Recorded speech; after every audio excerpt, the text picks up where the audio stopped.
سب سے پہلا گھر جو لوگوں کی عبادت کرنے کے لیے مقرر کیا گیا تھا وہی ہے جو مکے میں ہے، بابرکت اور جہان والوں کے لیے موجب ہدایت۔ اس میں کھلی ہوئی نشانیاں ہیں، جن میں سے ایک ابراہیم کے کھڑے ہونے کی جگہ ہے۔ جو شخص اس مبارک گھر میں داخل ہوا اس نے امن پا لیا، اور لوگوں پر اللہ کا حق یعنی فرض ہے کہ جو اس گھر تک جانے کا مقدور رکھے وہ اس کا حج کرے، اور جو اس حکم کی تعمیل نہ کرے گا تو اللہ بھی اہل عالم سے بے نیاز ہے۔ اور جب ہم نے خانہ کعبہ کو لوگوں کے لیے جمع ہونے اور امن پانے کی جگہ مقرر کیا اور حکم دیا کہ جس مقام پر ابراہیم کھڑے ہوتے تھے اس کو نماز کی جگہ بنا لو، اور ابراہیم اور اسماعیل کو حکم بھیجا کہ طواف کرنے والوں اور اعتکاف کرنے والوں اور رکوع کرنے والوں اور سجدہ کرنے والوں کے لیے میرے گھر کو پاک صاف رکھا کرو۔ بے شک کوہ صفا اور مروہ اللہ کی نشانیوں میں سے ہیں، تو جو شخص خانہ کعبہ کا حج یا عمرہ کرے اس پر کچھ گناہ نہیں کہ دونوں کے درمیان چکر لگائے، بلکہ یہ ایک نیک کام ہے، اور جو کوئی نیک کام کرے تو اللہ قدردان ہے، دانا ہے۔ اور اللہ کی خوشنودی کے لیے حج اور عمرے کو پورا کرو، اور اگر راستے میں روک لیے جاؤ تو جیسی قربانی میسر ہو کر دو، اور جب تک قربانی اپنے مقام پر نہ پہنچ جائے سر نہ منڈاؤ۔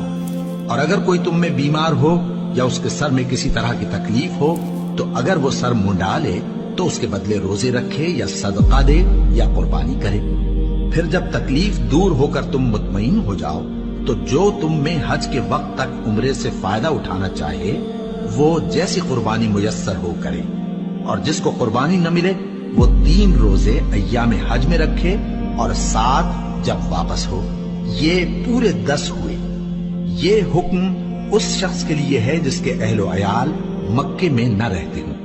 اور اللہ سے ڈرتے رہو اور جان رکھو کہ اللہ سخت عذاب دینے والا ہے۔ حج کے مہینے معین ہیں جو معلوم ہیں، تو جو شخص ان مہینوں میں حج کی نیت کر لے تو حج کے دنوں میں نہ عورتوں سے اختلاط کرے، نہ کوئی برا کام کرے اور نہ کسی سے جھگڑے۔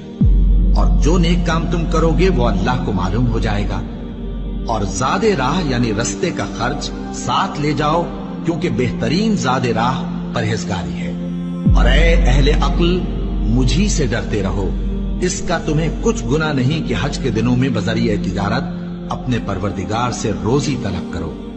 اور جب عرفات سے واپس ہونے لگو تو مشعر حرام یعنی مزدلفہ میں اللہ کا ذکر کرو، اور اس طرح ذکر کرو جس طرح اس نے تم کو سکھایا، اور اس سے پیشتر تم لوگ ان طریقوں سے محض ناواقف تھے۔ پھر جہاں سے اور لوگ واپس ہوں وہیں سے تم بھی واپس ہو، اور اللہ سے بخشش مانگو، بے شک اللہ بخشنے والا ہے، رحمت کرنے والا ہے۔ پھر جب حج کے تمام ارکان پورے کر چکو تو مینا میں اللہ کو یاد کرو جس طرح اپنے باپ دادا کو یاد کیا کرتے تھے، بلکہ اس سے بھی زیادہ۔ اور بعض لوگ ایسے ہیں جو اللہ سے التجا کرتے ہیں کہ اے پروردگار ہم کو جو دینا ہے دنیا ہی میں دے دے، اور ایسے لوگوں کا آخرت میں کچھ حصہ نہیں۔ اور بعض ایسے ہیں کہ دعا کرتے ہیں کہ پروردگار ہم کو دنیا میں بھی نعمت عطا فرما اور آخرت میں بھی نعمت بخشیو اور دوزخ کے عذاب سے محفوظ رکھیو۔ یہی لوگ ہیں جن کے لیے ان کے کاموں کا حصہ یعنی اجر نیک تیار ہے، اور اللہ جلد حساب لینے والا ہے۔